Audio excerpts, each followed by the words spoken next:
Bien le bonjour. Alors aujourd'hui, à la suite de la vidéo sur les unités d'air, on va parler aujourd'hui des formules d'air.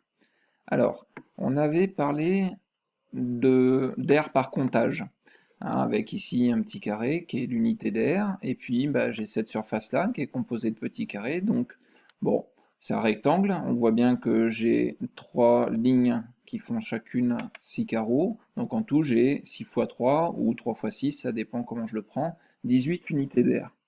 Donc il semblerait que pour calculer l'aire d'un rectangle, on puisse faire la multiplication du nombre de carreaux sur la longueur fois le nombre de carreaux sur la largeur. Alors, si on parle maintenant avec les unités d'air classiques, par exemple le centimètre carré, hein, l'unité d'air, le centimètre carré, c'est l'aire d'un carré qui fait 1 centimètre par 1 centimètre. Si je prends mon rectangle ici, qui fait 5 centimètres par 4 centimètres, bon, et bien son aire va bien être donnée par longueur fois largeur, c'est-à-dire 4 fois 5, et ça va me donner 20 cm². Alors ça va me dispenser de compter les carreaux, évidemment, quand j'ai des rectangles qui deviennent assez grands, hein, j'ai plus à compter les carreaux, j'ai juste à multiplier la longueur par la largeur. Mais alors, qu'est-ce qui se passe maintenant si, au lieu d'avoir un nombre entier de centimètres, j'ai des nombres à virgule? Alors, si ma formule marchait tout le temps, je reprendrais ma longueur fois largeur. Je multiplierai ici mon 3,2 cm de la longueur par le 1,7 de la largeur, ce qui me donne 5,44, et ce serait des centimètres carrés. Alors ça, c'est dans l'hypothèse où ma formule elle marche bien avec le nombre à virgule. Mais en fait, on peut se convaincre assez vite que ça marche. Je vais descendre d'une unité. Je vais ici me prendre mes unités, enfin me prendre mes longueurs en millimètres. Donc ici, le 1,7 cm est devenu 17 mm, le 3,2 cm est devenu 32 mm. Alors on a donc ici, les petits carrés sont des millimètres carrés. Si j'applique ma formule, là j'ai des carrés entiers, donc je peux le faire, hein, j'ai 32 carrés par 17 carrés, donc 32 fois 17, ça fait 544 millimètres carrés. Et puisqu'on a appris à convertir les millimètres carrés en centimètres carrés, on sait qu'on a juste à diviser par 100, donc décaler la virgule de deux rangs vers la gauche, ça nous donne bien 5,44 centimètres carrés. Moralité, ma formule longueur fois largeur, elle marche bien avec les nombres à virgule, hein, il n'y a pas besoin de changer d'unité, de passer dans une unité plus petite. Là, je l'ai fait pour vous convaincre, mais en fait, je peux bien multiplier des nombres à virgule, ça me donne bien une aire en centimètres carrés. Alors, on va passer au triangle rectangle maintenant. Alors, je pense pas avoir besoin trop de vous convaincre qu'un triangle rectangle, quand je le recopie, que je le retourne, et que je le recolle à son copain, j'obtiens un rectangle.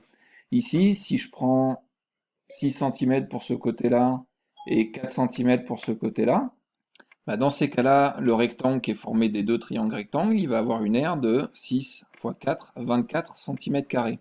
Alors du coup, mon triangle rectangle, qui est la moitié de mon rectangle, son aire, ça va être 6 fois 4, mais divisé par 2, puisque chaque triangle rectangle a pour aire la moitié de l'aire du triangle. Alors on écrit la formule comme ça, on ne l'écrit pas en mettant longueur et largeur. Pour un triangle rectangle, on ne parle pas de longueur et de largeur, on parle des deux côtés de l'angle droit, souvent on les appelle petit a, petit b, et du coup la formule de l'aire du triangle rectangle, ça va être petit a fois petit b, c'est-à-dire le produit des deux côtés de l'angle droit multiplié par 2. Hein, à noter que ce côté-là n'intervient pas dans le calcul de l'aire du triangle rectangle. Alors, maintenant, on va parler du triangle en lui-même. Alors là, ça va se compliquer un petit peu hein, pour un triangle quelconque. On va aller faire un petit tour sur GeoGebra. Alors, j'ai ici un triangle ABC. Je vais faire quelques tracés autour. Je vais faire une perpendiculaire à AB qui passe par A, une perpendiculaire à AB qui passe par B, et une parallèle à AB qui passe par C. Je vais donner des noms à mes deux points, et là j'obtiens un rectangle ABED. Alors, je vais encore rajouter une perpendiculaire à AB qui passe par C, et je vais donner un nom à ce point-là. Alors, qu'est-ce qu'on observe? C'est que mon triangle ABC, il est formé de deux triangles. Le triangle ACF, ici, et le triangle BCF, ici. Et ce dont on peut se convaincre assez vite, c'est que le triangle ACF, il est exactement identique au triangle ACD, et le triangle BCF, il est identique au triangle BCE. Moralité, mon triangle ACF, c'est la moitié de ce rectangle-là, et le triangle BCF, c'est la moitié de ce rectangle-là. Au final, mon triangle ABC, ça va être la moitié de mon rectangle. C'est un peu comme tout à l'heure, hein, sauf que c'est fait différemment, hein. Mais le triangle ABC, il a bien pour R la moitié du rectangle ABED. Bon, alors l'aire du rectangle ABED, c'est AB fois AD. Du coup, l'aire du triangle ABC, ça va être AB fois AD divisé par 2. Mais en fait, cette longueur AD, on la retrouve à d'autres endroits. On la retrouve ici en EB, mais surtout on la retrouve en FC. FC, cette longueur-là, là, on appelle ça la hauteur relative au côté AB. En fait, quand je pose mon triangle sur le côté AB, le point C, ça va être le sommet du coup, hein. Imaginons que ce soit posé verticalement. Le point C, sa distance avec le sol, ça va être la hauteur du triangle. Et donc c'est la hauteur qui correspond au fait qu'on ait posé le triangle sur le côté AB. Chaque côté d'un triangle a une hauteur relative et c'est grâce à cette hauteur qu'on va pouvoir exprimer l'aire du triangle. Alors on a changé un peu de figure, donc triangle ABC, j'ai tracé la hauteur relative au côté AB, c'est la hauteur CH.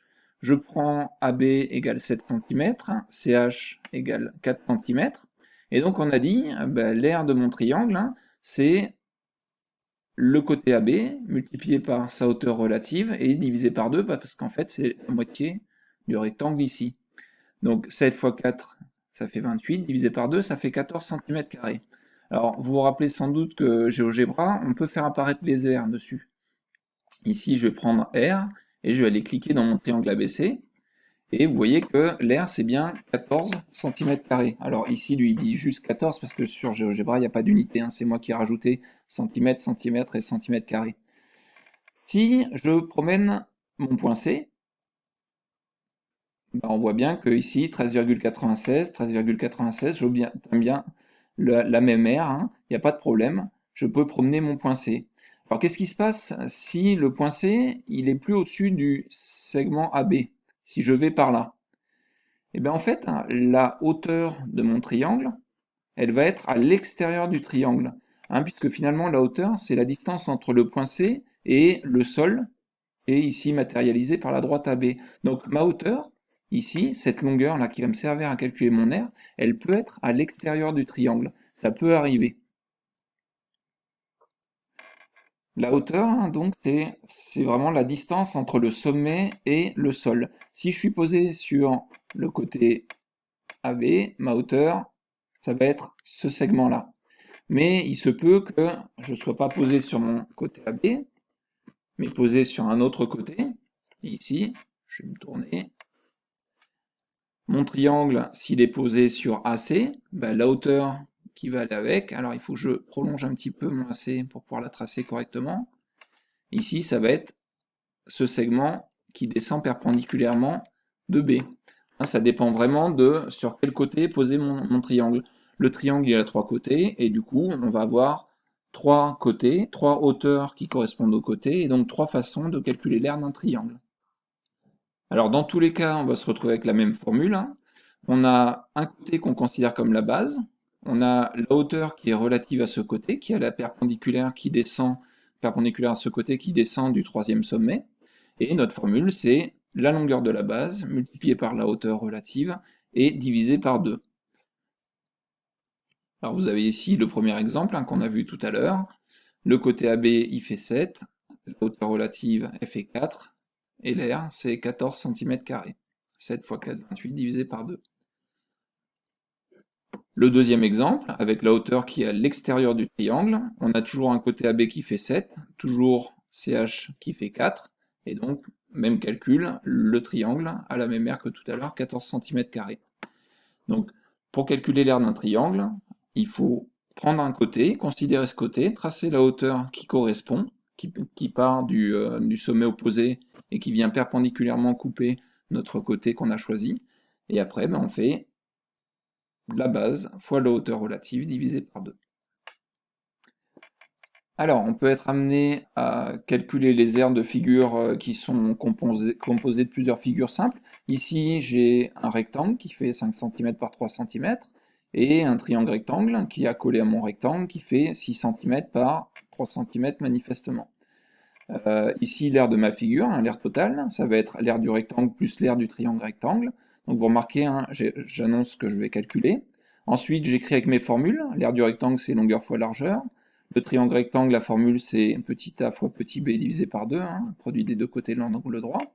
Je remplace par les valeurs. Dans le cas du rectangle, donc c'est 5 fois 3. Dans le cas du triangle rectangle, donc c'est 3 fois 6 divisé par 2. 5 fois 3, ça fait 15. 3 fois 6, ça fait 18. Divisé par 2, ça fait 9. Et 15 plus 9, ça fait 24 cm². Donc la surface totale de ma figure ici, c'est 24 cm². Voilà, on va s'arrêter là pour aujourd'hui. On verra l'aire du disque plus tard, dans une prochaine vidéo. Avec ça, vous allez être capable de faire quelques exercices dans le cahier d'exercices que je vais vous mettre dans le pronote. Voilà, bonne journée à vous.